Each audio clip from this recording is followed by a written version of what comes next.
ओम शांति। आइए सुनते हैं आज की मुरली। उससे पहले रिक्वेस्ट है, इस मुरली को सुनते हुए अगर आप अपना भोजन बनाते हैं या खाते हुए सुनते हैं तो इस दिव्य वाणी के पॉजिटिव वाइब्रेशन से आपका भोजन प्रसाद बन जाएगा, जो खाने वालों के तन मन को शांति, शक्ति और तंदुरुस्ती प्रदान करेगा। आइए सुनते हैं अब शिव बाबा के महावाक्य। बाबा ने कहा, मीठे बच्चे, अमृत वेले का समय बहुत बहुत अच्छा है, इसलिए सवेरे सवेरे उठकर एकांत में बैठ बाबा से मीठी मीठी बातें करो। मीठे बच्चे, अमृत वेले का समय बहुत बहुत अच्छा है, इसलिए सवेरे सवेरे उठकर एकांत में बैठ बाबा से मीठी मीठी बातें करो। प्रश्न: कौन सी नॉलेज निरंतर योगी बनने में बहुत मदद करती है? उत्तर: ड्रामा की। जो कुछ बीता ड्रामा की भावी, जरा भी स्थिति हलचल में न आए, भल कैसी भी परिस्थिति हो, अर्थक्वेक आ जाए, धंधे में घाटा पड़ जाए, लेकिन जरा भी संशय पैदा न हो, इसको कहते हैं महावीर। अगर ड्रामा की यथार्थ नॉलेज नहीं तो आंसू बहाते रहेंगे। निरंतर योगी बनने में ड्रामा की नॉलेज बहुत मदद करती है। गीत: ओम नमो शिवाय। ओम शांति। बच्चे अब अच्छी रीति समझते हैं, पतित दुनिया का अब अंत हो रहा है, पावन दुनिया की आदि हो रही है। यह सिर्फ तुम बच्चे ही जानते हो, और बच्चों को ही यह डायरेक्शन व श्रीमत मिलती है। कौन देते हैं? ऊंचे ते ऊंच भगवान समझाते रहते हैं कि पतित से पावन बनना है। यह नॉलेज तुम्हारे लिए है, और तो सब पतित हैं। यह पतित दुनिया विनाश जरूर होनी है। पतित कहा जाता है विकारी को। बाप समझाते हैं कि तुम जन्म जन्मांतर एक दो को दुख देते आए हो, इसलिए तुम आदि मध्य अंत दुख पाते हो। एक दो को पतित बनाते हो। पुकारते भी हैं कि हम पतित हैं, परंतु बुद्धि में पूरा बैठता नहीं है। कहते भी हैं पतित पावन आओ, परंतु फिर भी पतित पना छोड़ते नहीं हैं।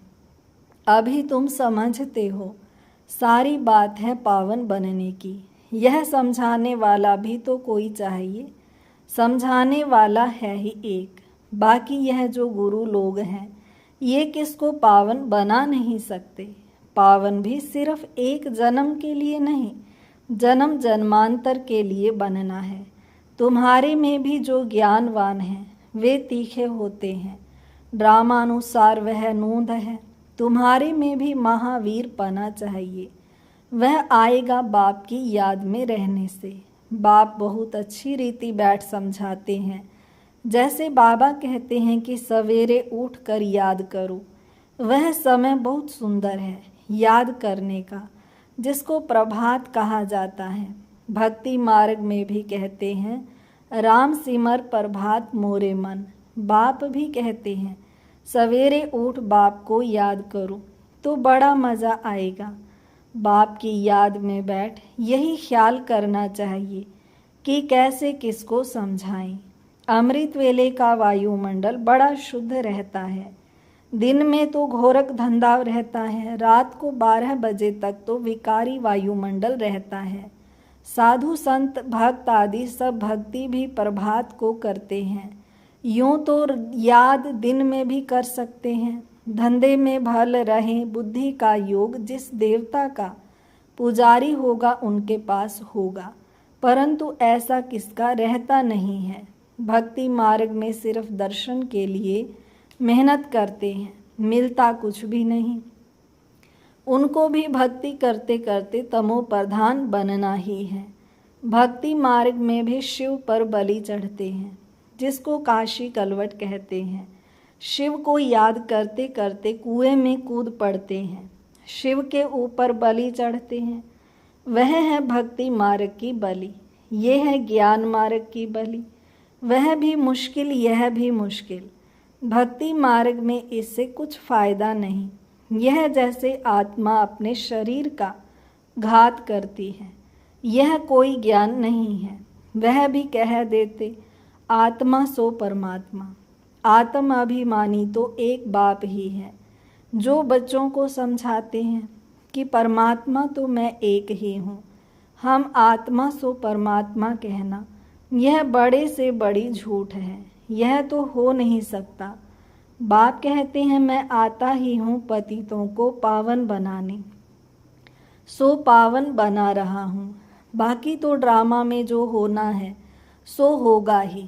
समझो अर्थक्वेक होती है, छत गिर जाती है, कहेंगे भावी कल्प पहले भी ऐसे हुआ था।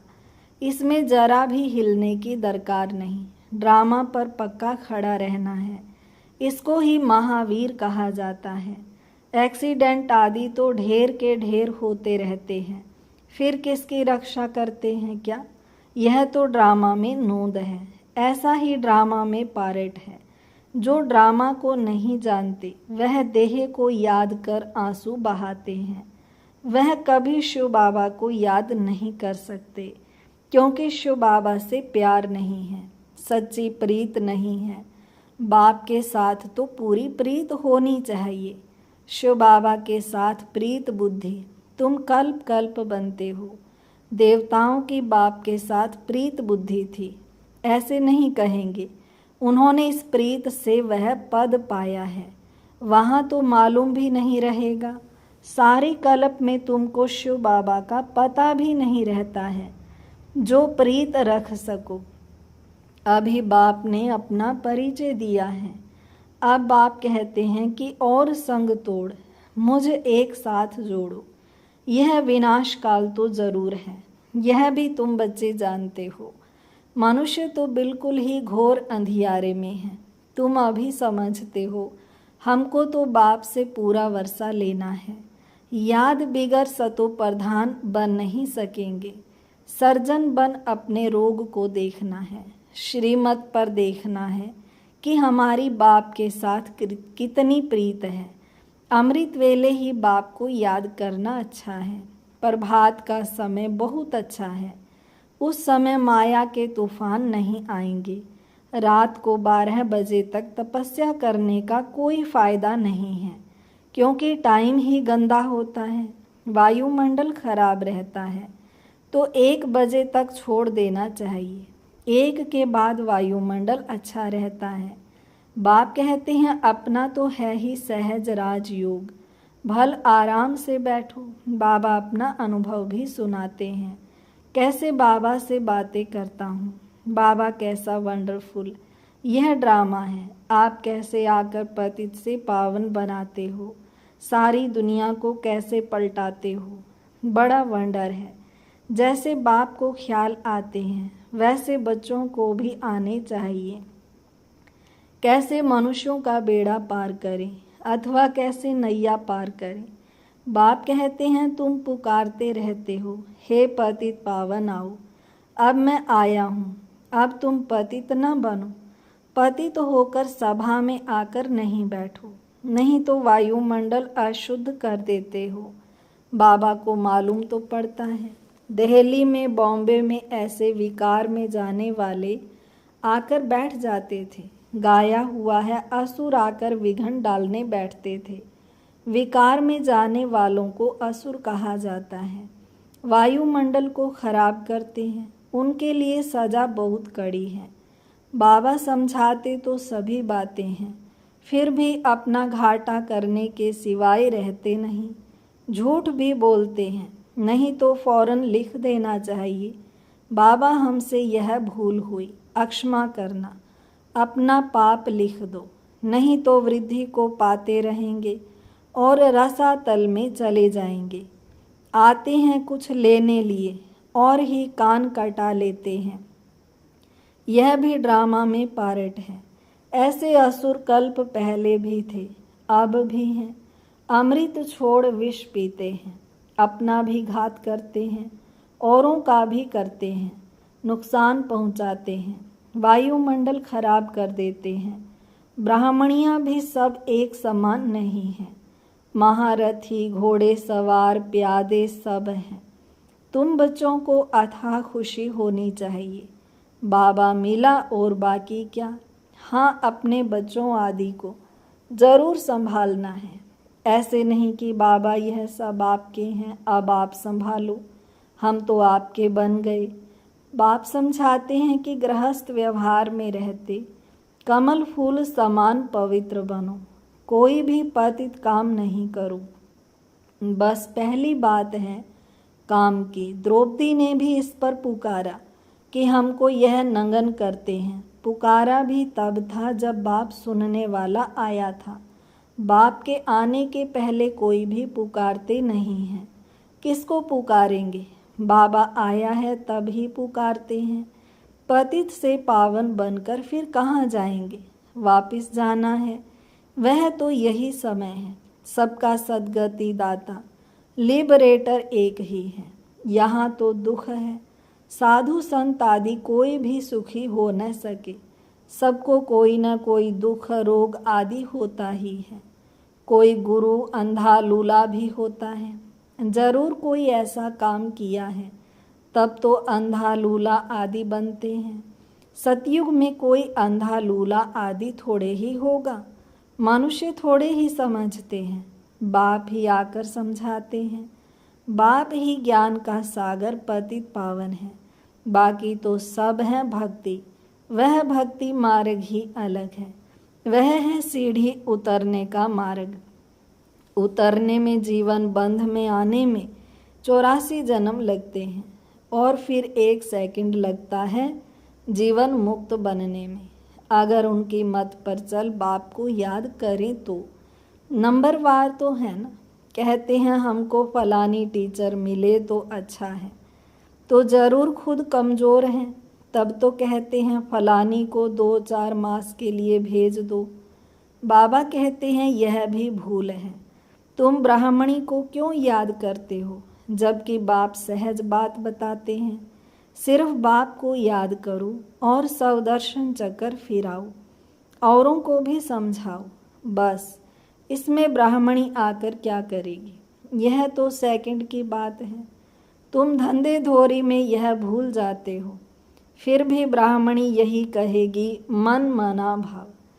कई बुद्धू लोग समझते नहीं हैं, सिर्फ कहते हैं ब्राह्मणी अच्छी चाहिए। ज्ञान तो तुमको मिला है ना। बाप और वर्षे को याद करो। देह अभिमान को छोड़ो। यह हमारा सेंटर है, यह इनका सेंटर है। यह जिज्ञासु यहाँ क्यों जाते हैं? यह सब देह अभिमान है। सब शिव बाबा के सेंटर्स हैं, हमारा थोड़े ही सेंटर है। तुमको यह क्यों होता है कि फलाना हमारे सेंटर पर क्यों नहीं आता? कहाँ भी जाए बाबा हमेशा कहते हैं कोई से भी मांगो नहीं। यह समझ सकते हैं कि बीज नहीं बोएंगे तो मिलेगा क्या। भक्ति मार्ग में भी दान पुण्य किया जाता है। तुम सब भक्ति मार्ग में ईश्वर अर्थ इनडायरेक्ट करते थे, फिर सन्यासियों को भी बहुत देते हैं। नहीं तो दान गरीबों को दिया जाता है, ना कि साहूकारों को। इसमें अनाज का दान सबसे अच्छा होता है। सो भी बाप समझाते हैं दान करने से दूसरे जन्म में उसका फल मिल जाता है। ईश्वर ही सबको फल देते हैं। साधु संत आदि कोई रिटर्न नहीं दे सकते हैं। देने वाला एक ही बाप है। किसके भी थ्रू देवे। बाप समझाते हैं कि तुम ईश्वर अर्थ देते थे तो भी दूसरे जन्म में तुमको एवजा दिलाते थे। अभी तो मैं डायरेक्ट आया हूँ। अभी तुमको 21 जन्म के लिए रिटर्न मिलेगा। फिर तो मौत सामने खड़ा है। भक्ति मार्ग में तुमको ऐसे नहीं कहते थे कि मौत सामने खड़ा है इसलिए अपना सफल कर, नहीं। तो अब आप समझाते हैं जिसको भी चाहिए वह रूहानी हॉस्पिटल खोल दो।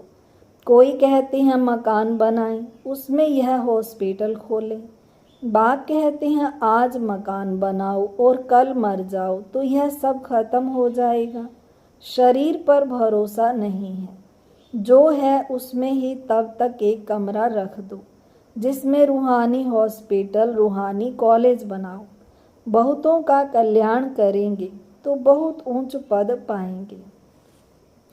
अच्छा, मीठे मीठे सिक्के लधे बच्चों प्रति माता पिता बाप दादा का याद प्यार और गुड मॉर्निंग। रूहानी बाप की रूहानी बच्चों को नमस्ते। हम रूहानी बच्चों की रूहानी बाप दादा को नमस्ते बाबा, नमस्ते, शुक्रिया बाबा, शुक्रिया। धारणा के लिए मुख्य सार। पहली पॉइंट है, श्रीमत पर अपने आप को देखना है कि इस विनाश काल में मेरी एक बाप से सच्ची प्रीत है और सब संग तोड़ एक संग जोड़ी है। कभी कोई विकर्म करके असुर तो नहीं बनते। ऐसी चेकिंग कर स्वयं को परिवर्तन करना है। दूसरी पॉइंट, इस शरीर पर कोई भरोसा नहीं, इसलिए अपना सब कुछ सफल करना है। अपनी स्थिति एक रस अचल बनाने के लिए ड्रामा के राज को बुद्धि में रख कर चलना है। आज का वरदान, बार बार हार खाने के बजाय बलिहार जाने वाले मास्टर सर्वशक्तिमान विजयी भाव। बार बार हार खाने के बजाय बलिहार जाने वाले मास्टर सर्वशक्तिमान विजयी भाव। स्वयं को सदा विजयी रतन समझकर हर संकल्प और कर्म करो तो कभी भी हार हो नहीं सकती।